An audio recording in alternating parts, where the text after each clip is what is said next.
Okay, so hello again. Matagal ako hindi nag-upload kasi inobserbaran ko tong modem na ito for how many days. So far, okay naman talaga siya. Para sa akin, stable naman yung wifi niya, both 2.4 GHz tsaka yung 5 GHz wifi niya. So, mga ilang days ko din siyang inobserve kung okay ba talaga siya. Teka lang. Ayan. So, dako tayo sa mga question natin. Wait lang. Nakalagay dito, sabi ni at Mark Cueto. Ayan. So, dyan ko na lang, ayan, babasahin isa-isa. So, sabi niya, paano malaman, sir, if nakakonect siya sa 4G or 5G network? Wala kasi indicator. Oo, wala talaga siyang indicator kasi ito lang yung ano niya, ito yung power, tapos ito yung indicator ng data niya, ibig sabihin ay connected ka. Ito yung Wi-Fi signal indicator niya, tsaka ito yung signal niya. Minsan to nag-yellow pag low yung signal mo. Kagaya nung sa area namin, walang 5G dito, 4G lang kami, 4G plus. So, itong may bar, teka, ayan may bar. Itong apat na guhit na yan, hindi naman siya hindi siya nagiging tatlo, nagiging dalawa. Parang isang kulay lang siya. So, kapag malakas yung signal mo, solid green. Tapos, pag medyo mahina yung signal, meron parang siyang pagka-yellow, yellow-green. Hindi ko sure kung ano ang indicator dito kapag nasa 5G ka. Baka magiging blue din niya siguro. Hindi ko lang sure. Kasi walang 5G kasi dito sa area namin. So yung may mga ganito na iba, I mean yung mga nakabili nito pero covered naman nung sa 5G network na dito.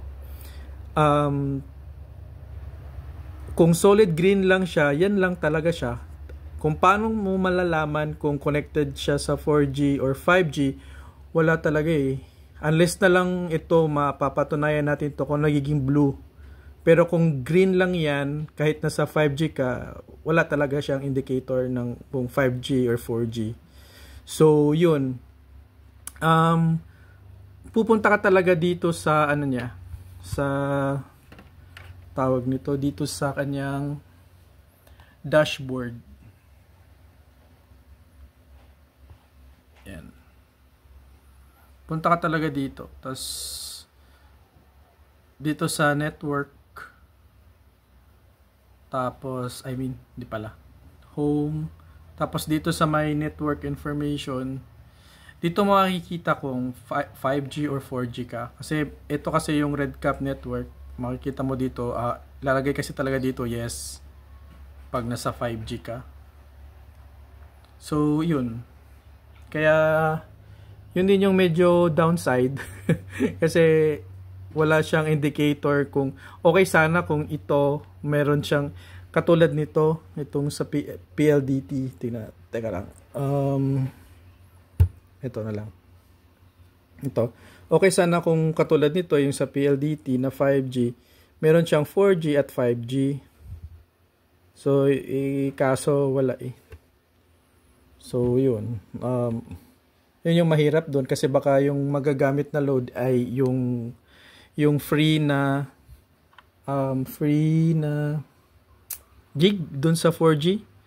I'm not sure, hindi ko pa din na-try mag-load nung 490 at saka yung 790 yata yun, 790 na 1 month na unlimited daw, mapa 5G or 4G. Yun din kasi sabi nun sa ano nila na after daw ng activation, pag naubos daw yung 70 gigabytes mo, pwede ka na daw mag-load ng only na 790 for 30 days, mapa 4G or 5G. Gagana daw siya. Pero hindi ko pa kasi na-try. Parang ayokong mag-try na medyo risky kasi excuse me. Excuse me. Medyo risky kasi mag-load ako doon, baka hindi ko talaga siya magamit kasi walang 5G sa amin. So unless na lang may mahanap kayong ibang nakapag-load na, or mag-comment nga kayo kung nakapag-load ba kayo yung mga nasa 5G network ng dito. Comment nga kayo kung nakapag-load ba kayo ng yung 15 days only data nila or yung 30 days only data, kung gumagana ba siya sa both 5G and 4G. Excuse me. So yun. Pero so far talaga, overall naman dito sa modem na to, gusto ko talaga siya kasi handleable. Parang madali siyang dalhin. Tapos yan, no, nalalagyan ko siya ng external antenna. Next question natin. Sir, discuss mo naman yung about sa firewall niyan, sir. Hindi ko alam kung paano mag-enable ng MAC filtering dyan. Iba kasi yung settings. From AXL Christian Limpin 3738. Iba talaga iba yung settings nito eh. Iba yung settings sa firewall niya. So, malamang nakita mo na dito. Hindi ko sure kung pwede ba tong yung katulad ng ginawa ng ibang mga technician na ina-unlock nila to ng super admin. Baka magkakaroon siya ng mga iba pang mga option dito sa gilid. Gets nyo? Yung kumbaga para siyang sa ibang modem na naka super admin na, meron ka ng mga settings na talagang super admin yung access mo. Ito kasi hindi ko sure kung napapa-open, napapa-super admin ba to or na-open line. So, maghahanap pa ako ng mga pwedeng makapag-open line nito. Kasi iba eh, kasi dito filter rules, wala siyang hindi ko alam kung ano tong IP MAC binding eh. Baka dito siguro ganyan siguro, tapos MAC address IPv4. Ibig sabihin kasi ng MAC binding, parang iba-bind mo siya dito sa sa modem na to na pwede lang siyang mag-access. Baka ganun. Ewan ko, hindi ko alam. So, maybe pag meron akong update dito, tsaka na lang ako mag-vlog ulit para dyan.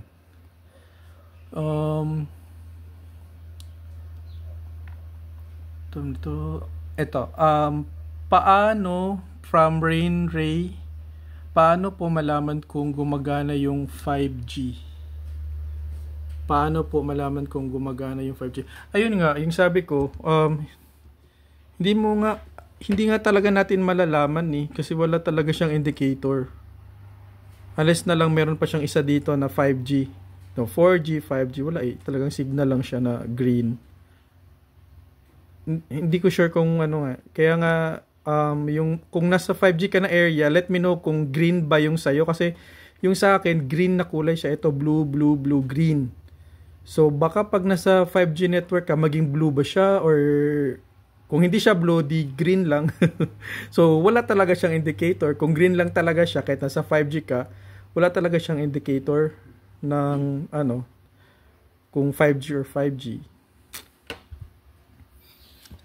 Next is from Jed, ginawa mo ng alimango. Oo, ang dami kasing antena. Ayan, Ayan. Ito, nag-yellow siya. Ayan guys, so nagiging yellow tas green ulit. Ito yung sinabi ko na pag mahina yung signal sa inyo, mag-yellow siya. Yellow, green, tapos yung kukupa anong ibang kulay nito. May band locking ba yan? Ay, opo, meron po dito sa may na-discuss ko na dito sa ibang vlog, ibang video ko. Meron din nagturo sa akin noon, isa din nating subscriber. Di ko kasi makita nung una. So, dito lang pala pupunta sa device. Excuse me. So, by the way, mag-login ka muna dito sa sa portal mo, 192.168.8.1. Tapos, username, password mo. Tapos, pupunta ka dito sa device. Tapos dito sa may advance, tapos physical cell lock. Tapos mag-a-add ka. Ito yung diniscuss ko. Meron din nag-comment na frequency lock lang yan or oo nga, ito yung mahirap dito eh. Kasi pag ganyan, pag obtain ka, ang hahanapin niya yung kung anong band siya pwedeng connect. So dito na kasi papasok si cell mapper. Kung pupunta ka sa cell mapper mo, tapos magi-input ka ng dyan. Katulad dun sa akin, meron kaming band 1, tsaka yung pag obtain ka, ito kasing mga information na to, nandun din to sa cell mapper. So baka kailangan mo talaga ng cell mapper guide para alam mo kung saang cell site ka at saka saang band ka pwedeng connect. Kasi sa amin kasi isang cell site lang dito. Tsaka band 1 and band 28 lang meron. So ayun. Tapos dito din may 5G cell lock. Yan.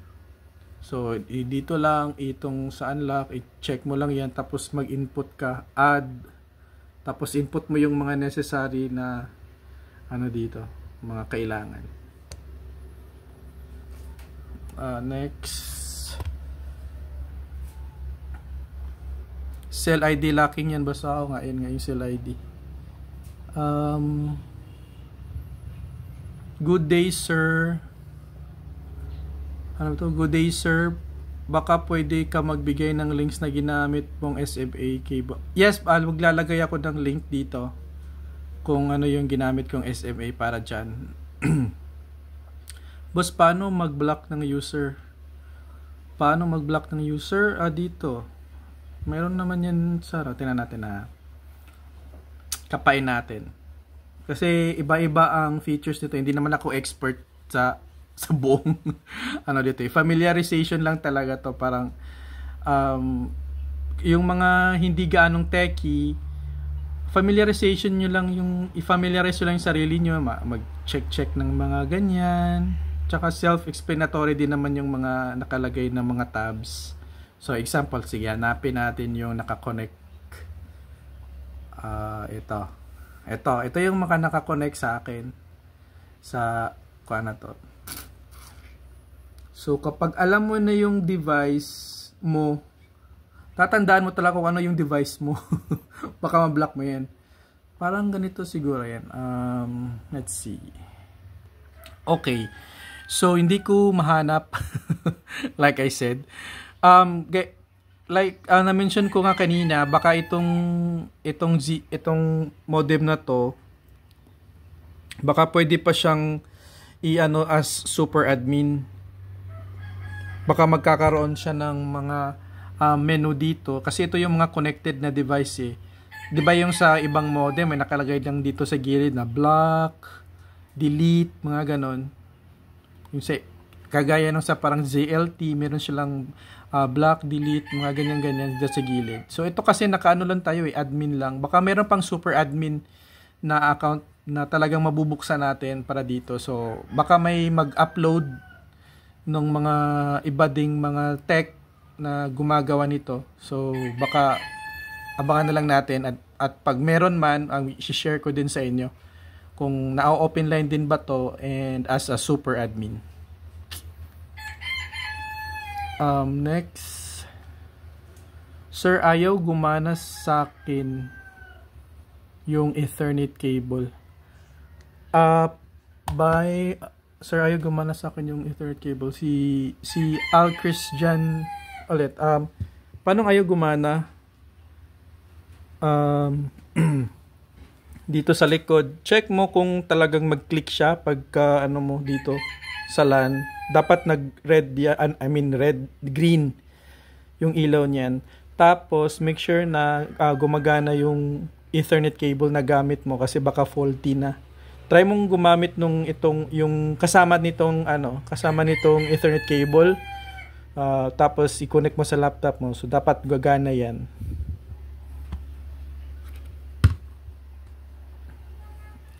Okay, so next question is, hello po, can you use D2 SIM for phones to avail promos specific to mobile phones only? Hindi kasi worth it yung plans ng D2 sa D2 Wi-Fi since wala namang 5G sa area namin.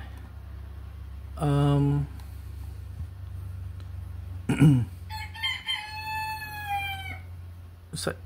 to? D2 5G at kahit anong Wi-Fi plans, piliin mo 50 GB pa rin mag-allocate. Yung ano kasi, yung tawag nito, yung SIM card kasi nito, yung SIM card na kasama nito, pag nilagay mo siya sa phone, gumagana naman siya. Pero iba kasi yung pang-load niya doon eh. Pag register mo siya doon sa Dito app. Pakita ko sa inyo later. Pag register mo siya sa Dito app, tapos nandun yung mga paano ka mag-load. Hindi siya katulad ng mobile talaga na mobile prepaid na na may mga only 5G ganyan. Pero kung ako sa inyo, pwede naman palitan nyo na lang yung SIM dito. O yung SIM card dito, yung katulad nito sa akin kasi nga yung niya, yung sa dito niya, naubos ko na kasi yung kasama niyang SIM dito na Wi-Fi Pro nila. Naubos ko na yung 70 gig. Wala kaming 5G dito. So itong SIM card dito, SIM card to ng yung pang talaga, pang cellphone, yung mobile prepaid. Para nakakapag-avail ako ng mga todo data 30, mga ganun. Sulit kasi yung todo data 30 eh. So yun, yan yung ginamit ko dyan. So the answer to your question is yes. Ang haba ng sinabi ko pero yes lang pala. Okay. Sabi kay J. Chowa, 5G Red Cap wireless data terminal nakalagay doon sa likod ng sticker. Ay, tapos ko na pala to. Magkano ulit only data? Ano yun? Ang tawag nito? 490 yata yun, tsaka yun nasa 790. 495 or 490? Ganon, 495 or hindi ko alam. Parang ganon. Basta nakalimutan ko na. Basta something 490 or 790. 490 for 15 days, 790 for 30 days. Yung only data nila. Palitan nyo po network mode nyo to 5G para magamit yung only 5G. Oh, okay. Sige, gawin ko yan later. Kasi naubos ko na yung naubos ko na yung 5G ko doon sa kasama. Sige. Try natin. Thank you, boss. Okay. Boss, gumagana ata kasi FWA na ata yung load na load kaya wala limit ng 4G, 5G gigabits data. Okay. Mas okay ata ang 101 Globe modem, madali pa ma-open line support. Ay, oo. True. Maganda talaga yung 101 ng Globe modem. Okay. Okay, later.